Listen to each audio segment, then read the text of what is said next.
कहानी की शुरुआत होती है 1920 के मुंबई से, जहाँ पर हम 21 साल के मेघना को देखते हैं जो कि अपने पिता धीरज के साथ रहती थी। और हम देखते हैं कि मेघना के पिता धीरज एक दिन सुसाइड कर लेते हैं और मेघना को समझ ही नहीं आता कि उसके पिता ने आखिर ऐसा क्यों किया। और इसके बाद पोस्टमार्टम के बाद डॉक्टर ये कहते हैं कि मेघना के पिता की बॉडी में उनका हार्ट नहीं है। जो बात सुनकर मेघना और उसका बॉयफ्रेंड अर्जुन बहुत ही हैरान होते हैं। जो भी हो, इसके बाद मेघना के पिता का अंतिम संस्कार का काम शुरू होता है, लेकिन वहाँ पर कुछ अड़चने आ जाती है और वहाँ पर गंगा जल भी छिड़का नहीं जाता और मेघना इसी जगह पर एक आधा जिंदा और मरा हुआ इंसान को देखती है और वो काफी डर जाती है। इसके बाद देखा जाता है कि मेघना अपने पिता के मुंह से बिल्कुल टूट चुकी थी और उसे समझ में नहीं आ रहा था कि उसके पिता ने ऐसा काम क्यों किया। फिर इसके बाद एक दिन मेघना को उसके पिता का एक पर्सनल डायरी मिलती है और वहाँ पर मेघना के पिता धीरज ने मेघना की माँ राधिका के बारे में बहुत कुछ लिखा है। दरअसल मेघना जब छोटी थी तब राधिका धीरज के साथ रहना नहीं चाहती थी, क्योंकि धीरज एक स्ट्रगलिंग राइटर थे और उनके पास ज्यादा पैसा नहीं था। इसीलिए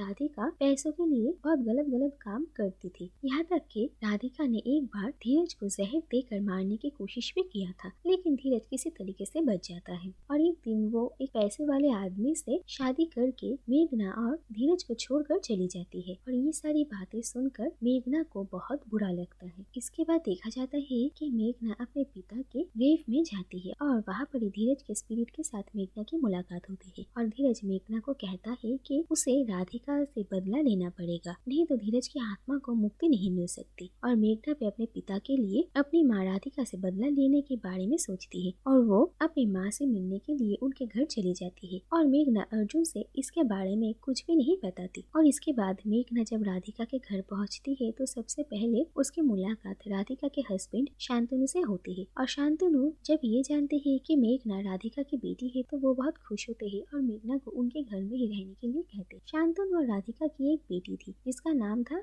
अदिति, और अदिति भी मेघना को अपनी बड़ी बहन के रूप में एक्सेप्ट कर लेती है। लेकिन राधिका मेघना से मिलने के लिए तैयार नहीं थी। वो कहती है कि उसे थोड़ा और वक्त लगेगा और जो बात सुनकर मेघना बहुत अपसेट होती है कि उसकी माँ उससे मिलना नहीं चाहती। और इसके बाद देखा जाता है कि धीरज की स्पिरिट मेघना को गाइड करता है कि उसे कैसे काम करना पड़ेगा। सबसे पहले हम देखते हैं कि इस घर में माता रानी की मूर्ति के सामने एक अखंड ज्योति जलती है और धीरज मेघना को कहता है कि उस अखंड ज्योति को बुझाना पड़ेगा, नहीं आ पा रही है। और मेघना वैसा ही करती है और वो इस अखंड ज्योति को बुझा देती है। इसके बाद धीरज की स्पिरिट इस घर में आती है और राधिका को धीरज को लेकर बहुत ही डरावने सपने आते हैं। और इसके बाद अगले दिन सुबह जब घर के हाउसकीपर फिर से उस अखंड ज्योति को जलाने की कोशिश करते हैं तो वो अखंड ज्योति नहीं जलती, जिस बात से घर वाले बहुत ही हैरान होते हैं। और उस हाउसकीपर का शक मेघना पर जाता है और वो शांतनु और राधिका को वार्न भी करना चाहते थे, लेकिन वो लोग उसकी बात नहीं मानते। इसके बाद हम देखते हैं कि अर्जुन भी मेघना से मिलने के लिए यहाँ पर आ जाता है और वो मेघना से पूछता है कि वो आखिर क्या करना चाहती है। मेघना कहती है कि वो अपने पिता का बदला लेने के लिए यहाँ पर आई है। जो बात सुनकर अर्जुन बहुत ही ज्यादा हैरान होता है, लेकिन अर्जुन को यहाँ पर देखकर मेघना खुश थी और वो कुछ वक्त अर्जुन के साथ बिताती है। और मेघना की इस डिस्ट्रैक्शन की वजह से धीरज मेघना पर बहुत गुस्सा करते हैं और वो मेघना को अपने काम पे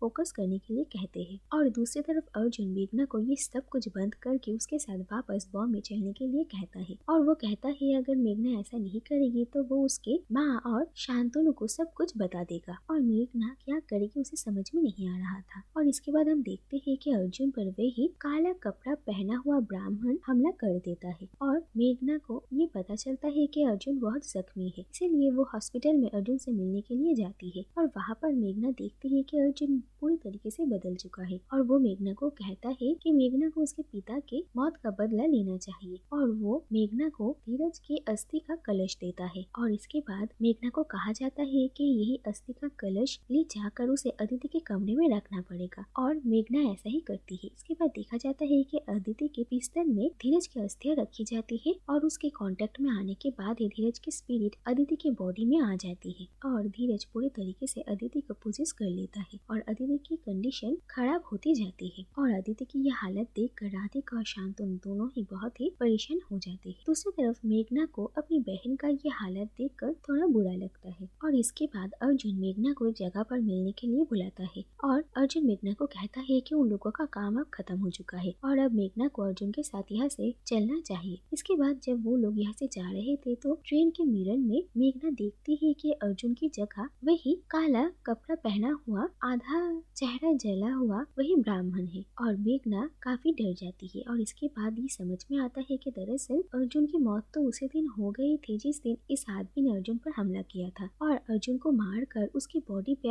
अब इस आदमी ने ही कब्जा कर लिया था और इस आदमी ने ही मेघना से ये सारे काम करवाए। इसके बाद मेघना किसी तरीके से इस आदमी के हाथों से बचते हुए वापस अपने माँ के घर आ जाती है और इसके बाद मेघना के हाथों उसकी माँ की एक पुरानी डायरी लगती है और उस डायरी को पढ़कर मेघना को असली सच पता चलता है। दरअसल मेघना की माँ राधिका मेघना से बहुत प्यार करती थी, लेकिन मेघना के पिता धीरज जल्द से जल्द सक्सेस चाहते थे, इसीलिए वो अपनी पत्नी से बहुत ही गलत गलत काम करवाते थे। और जब राधिका ये सारे काम करने के लिए मना कर देती है तब धीरज खुद ही जहर पीकर राधिका को डराता है और इसके बाद इन सारी चीजों से तंग आकर राधिका एक दिन अपनी जान देने के लिए जा रही थी, तभी उसकी मुलाकात शांतनु से होती है और शांतनु राधिका की जान बचाता है और उससे उसकी जिंदगी के बारे में सारी बातें पता लगाता है और शांतनु राधिका को पसंद करता है और वो राधिका से शादी करता है। लेकिन इसके बाद ही धीरज मेघना को लेकर कहीं चला गया था और राधिका और शांतनु बहुत कोशिशों के बाद भी मेघना के बारे में उन्हें कुछ भी पता नहीं चला और जिस बात से धीरे धीरे राधिका बहुत ही दुखी हो जाती है और अपने मन के दुखों को हल्का करने के लिए ही वो अपने दिल की सारी बातें इस डायरी में लिखा करती थी। और मेघना को ये पता चलता है कि दरअसल उसकी माँ उसे बहुत प्यार करती है और असली गुनहगार तो मेघना के पिता धीरज ही थे। और इसके बाद मेघना राधिका और शांतनु को सारी सच्चाई बताती और वो कहती है कि उसकी वजह से ही अदिति की ये हालत है और राधिका मेघना पर बहुत गुस्सा हो जाती है और मेघना कहती है कि वो ये सब कुछ ठीक करना चाहती है और एक बार अदिति ठीक हो जाए तो वो इन सब की जिंदगी से बहुत दूर चली जाएगी। इसके बाद देखा जाता है कि एक पंडित जी को बुलाया जाता है कि कैसे धीरज के आत्मा से वो लोग मुक्ति पा सकते हैं और वो पंडित जी सबको कहते हैं कि दरअसल धीरज ने राहासुर नाम के एक शैतान से अपने हार्ट का सौदा किया है, जिसकी वजह से धीरज की आत्मा को राहासुर बदला लेने में मदद करा। और मेघना को समझ में आता है कि इसीलिए धीरज की मौत के बाद उनका हार्ट उनके बॉडी में नहीं था। इसके बाद उन्हें कोई और रास्ता नहीं मिल रहा था, इसीलिए मेघना अदिति को बचाने के लिए खुद ही उस अखंड ज्योति को जलाती है और माता रानी के त्रिशूल से वो खुद की जान ले लेती है। और इसके बाद हम देखते हैं कि मेघना की स्पिरिट रेलम में जाती है और वहाँ पर मेघना के साथ उसके पिता के स्पिरिट की मुलाकात होती है और मेघना अपने पिता के स्पिरिट से फाइट करती है और उन्हें खींचकर उस लाइट तक ले जाती है जहाँ से आत्माओं को मुक्ति मिलती है, जिससे कि धीरज की आत्मा को मुक्ति मिल जाती है और